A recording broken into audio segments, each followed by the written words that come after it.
Hello and welcome to Smaulgld. In case you missed it, top gold and silver stories for the week ended October 22nd, 2016. What isn't rigged? New WikiLeaks and Project Veritas revelations show corruption and vote rigging effort. Dollar index approaches 100. What will be the impact of that rising and strengthening dollar on the Federal Reserve's rate hike plans? Deutsche Bank settles silver price fixing case during the week. And let's get to the stories. Okay, so the top story of the week, we're seeing continued WikiLeaks day by day from the Podesta emails exposing collusion between the DNC and the media. And we're seeing evidence of that collusion in action during the week as the media goes silent on the WikiLeaks revelations, which many of them implicate the media itself, so it's difficult for them to report on it. And while they also continue to provide negative coverage 24/7 on Donald Trump, about him on the plane, I'm on the bus, allegations of sexual impropriety.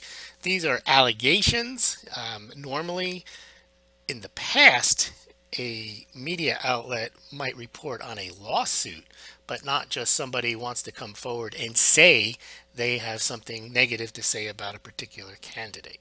Because as we've seen, there are people who have claimed that Miss Clinton has said some very nasty things, and they don't seem to get reported. So it is obvious, and this isn't a statement in favor of Donald Trump or against Hillary Clinton, but it is 100% obvious that the media has 100% bias for Miss Clinton, and some of them have admitted as such, and 100% disdain for Donald Trump, and their news reporting or lack of reporting reflects that. But shockingly, this Project Veritas video showed DNC operatives discussing how to violently disrupt Trump rallies. They were released during the week, and the media conveniently ignored them, or did the standard hit on the person who created the video, saying he may have selectively edited them, he is not a trustworthy source, rather than examining the actual statements of the actors in the videos. If the media chose to cover it all, it was to dismiss the videos. Further troubling is one of the main actors in the video who was involved, or allegedly involved, in disrupting Trump rallies or helping to commit voter fraud. A gentleman named Robert Kramer, who is a former felon, has visited, according to White House logs, the White House hundreds of times during the Obama administration and has met with him, I think, over 40 times. So that raises the question for any investigative reporter: why is this guy visiting the White House, and why is he meeting with the president? If it appears what his position is this kind of action committee to commit voter fraud. Again, the media is silent on it. We don't see the investigative journalism that would be required, demanding answers of the president himself. Now, Donald Trump, in a speech on Saturday, has been raising his rhetoric against the, quote, rigged system, and is complaining again about Hillary Clinton's favorable treatment by the FBI and the DOJ in her email case, and explaining how she was under subpoena and she still destroyed 33,000 emails, not just destroyed them, but used bleach grit to make sure there'd be no evidence of them, destroyed 13 portable devices with hammers, 2 boxes of documents went missing, and he notes the blatant media bias in her favor, and also against him. And he made a quite trenchant statement. He said, if they can do this to me, and I have unlimited resources to fight it, think of what they can do to you. Now, for all those people saying that you can't rig elections, it's impossible. In fact, they're saying it's ridiculous and dangerous to even suggest that it's true. Again, that is a very ludicrous statement. Of course you can rig elections. Of course you can rig polling and create, and of course voter fraud exists. I remember in The Godfather 2, Michael Corleone, when he is talking about the possibility of knocking off one of his rivals, and Tom Hagen, his consigliere, says to him, no, you can't do that. That's impossible. We could never get to him. And Michael, of course, calls him naive and says, if history has taught us anything, it says you can kill anybody. Now, if they can, and this, let's bring this all back to gold and silver. If they can rig the media, elections, DOJ, FBI investigations, or as Michael Corleone says, they can even kill presidents, why can't they rig gold and silver? Seems to me a no-brainer.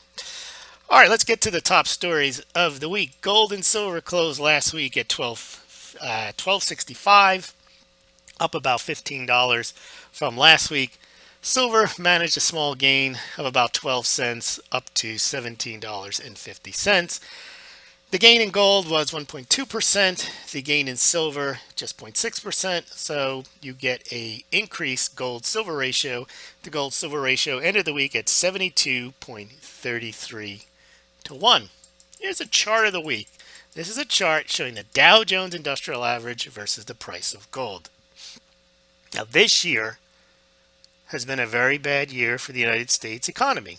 Economy has grown about 1.2% according to official GDP statistics. Now those GDP statistics include things like spending on utilities, healthcare, and rent. So that GDP isn't even really positive GDP if you strip out what I call not wasteful spending, but spending that people would rather not do, on spending on healthcare, if that or utilities, if that increases your GDP. Strip those out and the GDP is probably negative. But in any event, even if it is only 1.2%, the Dow Jones continues to race towards all-time highs and stays higher. And if you look at the chart, you see it's outperforming gold this year. Now, why would the stock market outperform gold? It doesn't reflect the economy. It's just going up. And again, as we've talked about, we see central bank intervention, not just with interest rates, but providing liquidity. In some cases, central banks like the Swiss National Bank or the Bank of Japan and other central banks buying stocks themselves. And we've seen the CME group offer foreign central banks discounts if they want to trade futures contracts. So it's clear to me that the Dow Jones is not reflective of the economy, and it's clear from this chart. It's having a great year, and the economy isn't having a great year, and it's been this way since 2009, where the stock market continues to race higher, and the U.S. economy continues to, at best, plod along, and by some measures, to deteriorate.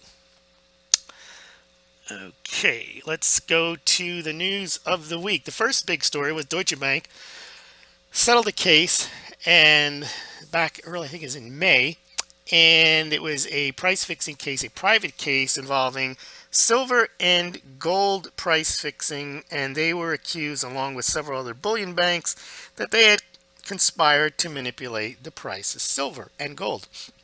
Well, they settled both cases, and they just came up with a settlement agreement of how much to pay. Now, the amount seems like a pittance, $38 million. Perhaps that amount reflects the fact that they're getting a lower settlement amount because they have agreed to provide and to cooperate in the investigation of the other banks. And let's see if the other banks are even found guilty, and if they are, how much they have to pay.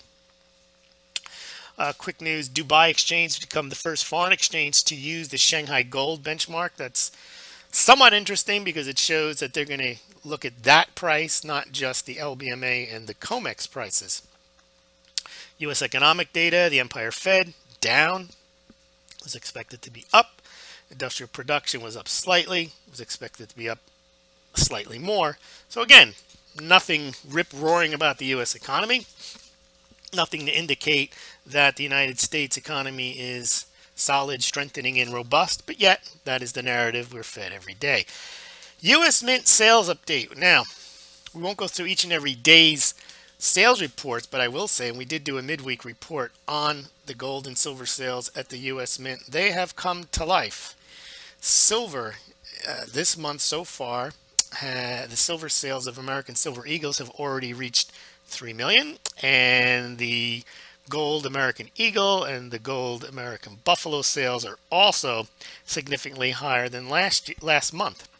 So if you're interested in buying gold or silver, please do so through the Smaulgld site. I have a number of affiliates. You can compare pricing and shipping. And if you do buy your precious metals through Smaulgld, I will get a small commission that helps pay the bills at Smaulgld. Let's see what else we got here. Yeah, we got more Fed chatter. And of course, the narrative has been the reason the Fed wants to raise rates is that the U.S. economy, some say it was overheating, and they always point to the labor market strength. Fed Vice Chair Fisher was saying that the U.S. labor market is close to full employment. We're hearing that a lot because the unemployment rate is low, 5% or lower, depending on the month. In the last 3 or 4 months, they're trying to claim that that means we're at full employment and therefore the economy may be overheating. Not mentioning the fact that 92 million people are outside the labor force. 1 in 4 people in their prime working years, between 25 and 54, don't have a job.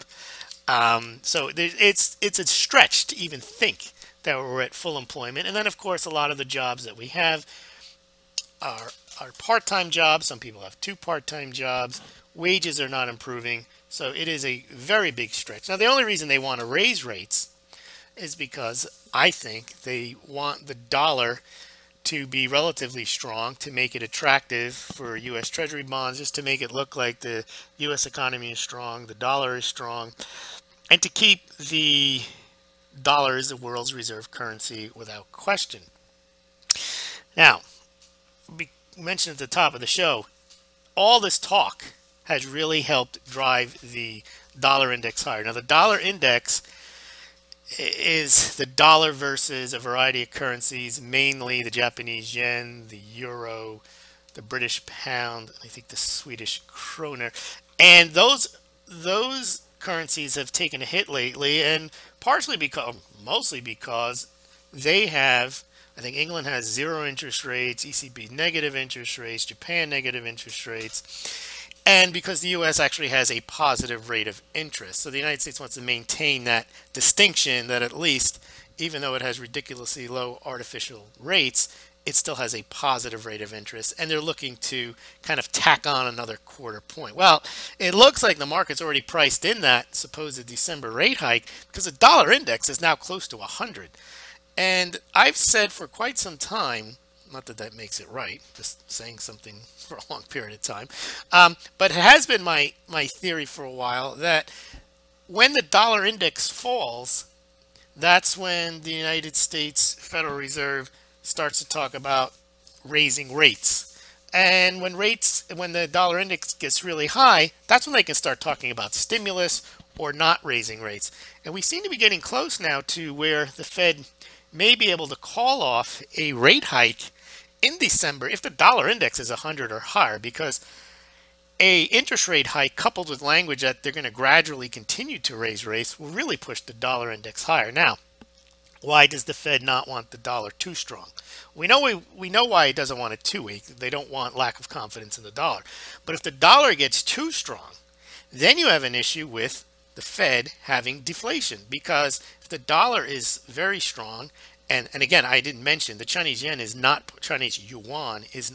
part of the dollar index, but the Chinese yuan is now down, I think, to 5-year lows. So the dollar is really strong against basically all international currencies. And if the United States imports goods from these other countries, it makes those goods even cheaper in dollar terms, which would have the effect of the Fed not being able to meet its ridiculous 2% inflation target. So that would be a reason for the Fed to call off rates once again. However, I think if the dollar index was much lower, they would raise rates just to boost the dollar index back up. So I think that December rate hike, they may be able to call it off if the dollar index continues to climb. Here's a chart. I did a podcast in the middle of the week showing how American Silver Eagle sales have jumped to life. This is as of midweek, and it shows the Silver Eagle sales at mid-month at 2.7 million, and they are now over 3 million. And we have the numbers below on the daily report. Again, if you go to the Smaulgld website, I'll put a link to this blog post. You can see the daily sales for each of American Silver Eagles, American Gold Eagles, American Gold Buffaloes, and even the America the Beautiful silver 5-ounce coins. More U.S. economic data. The CPI was up pretty strongly, the results that they came out with. But excluding food and energy, wasn't really up much at all. The Atlanta Fed GDP now has now brought their GDP forecast down to 2%. It had been as high as 3.8%, although it ticked up in the most recent projection that they made this week from 1.9% to 2.0. Probably just optically they want to keep it in the 2% range.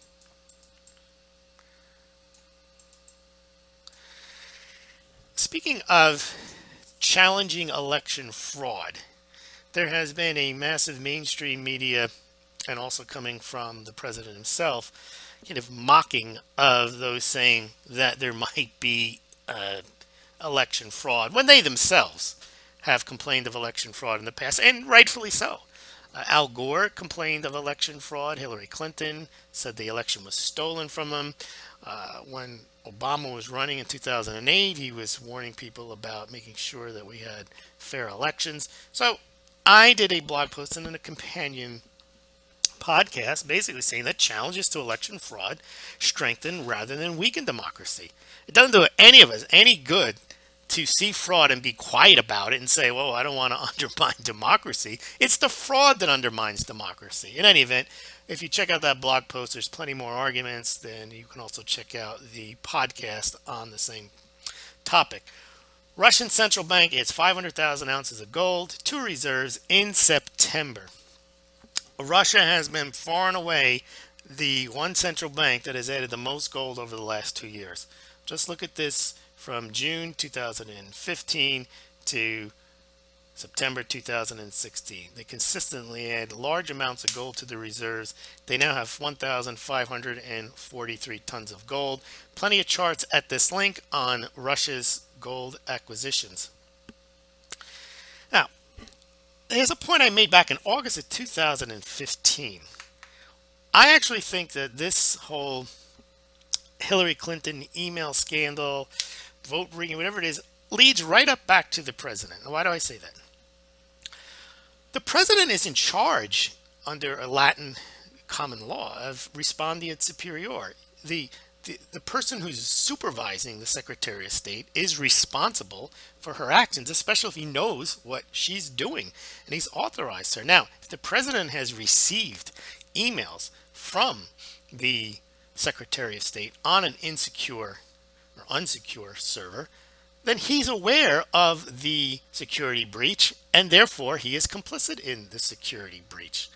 Now, that may be another reason why the FBI and the DOJ, which are under the executive, under the president, they report to the president, are reluctant or were reluctant to recommend an indictment against Hillary Clinton. Because if they were to do so, they would have to continue to find other people, put other people under indictment who were aware of her reckless or careless handling of classified information, which would include the president. So I think that's one of the reasons we're not seeing, or we did not see the DOJ and the FBI pursue Hillary Clinton, because frankly, they don't want this whole thing to blow up on the entire government. And I think that's one of the main reasons we have not seen this. And again, what executive is going to recommend that he himself become investigated? Anyway, I noted that way back over a year ago, and we'll see what happens. Right now, the way things are going, if Hillary Clinton becomes president, nothing will happen. They'll just carry on as they have. U.S. Mint sales updates. Again, you can buy gold or silver through the Smaulgld website, through affiliates, and there's links for you to check out. And please do so if you're interested in buying gold or silver. It's not a recommendation that you do so, but if you are going to do so, please do so through Smaulgld. Shanghai Gold Exchange withdrawals fall 34% in September. This has been a consistent story all year. The Shanghai Gold Exchange set a record for withdrawals last year of nearly 2,600 tons. This year they're not on that pace, and you can see by the monthly totals they have come down, and they are still down significantly from last year, and I chalk that up to the price of gold. Gold rose this year. That had the impact of buying being curbed during the year from the Chinese and also from the Indians. You could see here, year to date, we're at 1,400 tons withdrawn from the Shanghai Gold Exchange. Last year they're at 1989. It's still a large number. I mean, it's about as large as it was in 2014, lower than 2013, but significantly higher than prior years from 2008 to 2012. But this also reflects the growing strength of the Shanghai Gold Exchange itself. Fed chatter. Fed Williams calls for rate hikes soon, warns of recession otherwise. This is the San Francisco Fed President, John Williams. Now, this guy, he called for 4 rate hikes this year. So I take anything he says with a grain of salt. Now he's talking about more rate hikes soon, warning of a recession otherwise. We're close to full employment. Those statements on themselves, they're not justifiable. They're contradictory to each other. And I think he's actually a buffoon. You see all his pitches, you see him sitting there grinning, talking about 4 rate hikes. Oh yeah, next month on the table. No credibility whatsoever. Most of the Fed has no credibility other than people listen to them. But if you had to match their statements up or their projections and then match them to what actually happens, they're almost inevitably 100% wrong. But anyway, let's quickly go back to the final sales of the up to Friday, where we have month to date 3.425 million American Silver Eagles sold. That's up from the 2.7 that I showed in the chart above. So the American Silver Eagle sales are now on pace perhaps for their best month since January, when they sold 5.9 million. I mean, at this pace, they might easily break that. However, for the year, even with the strong month this month, the American Silver Eagle sales are at 34 million, far lower than the record 47 million they sold last year. American Gold Eagles, they're continuing to sell. They're at 76,500 for the month. They'll probably sell well over 100,000. It's probably also be the biggest month for American Gold Eagle sales. Keep in mind, American Gold Eagle and American Silver Eagle sales are fractions of the overall demand for gold and silver. However, they are indicative of retail demand and what people are thinking and what people are buying. And even please subscribe to Smaulgld to get updates sent directly to your email box. You do that, it's for free, by filling in your email address here. And I'll send you not an email every day. Please check back every day. There are stories every day on Smaulgld. I don't email them all out. I email out only the breaking stories or the important stories or the research reports. So please fill in your email and get that. And also please subscribe to the Smaulgld YouTube channel. And don't forget to follow us on Twitter. Thank you.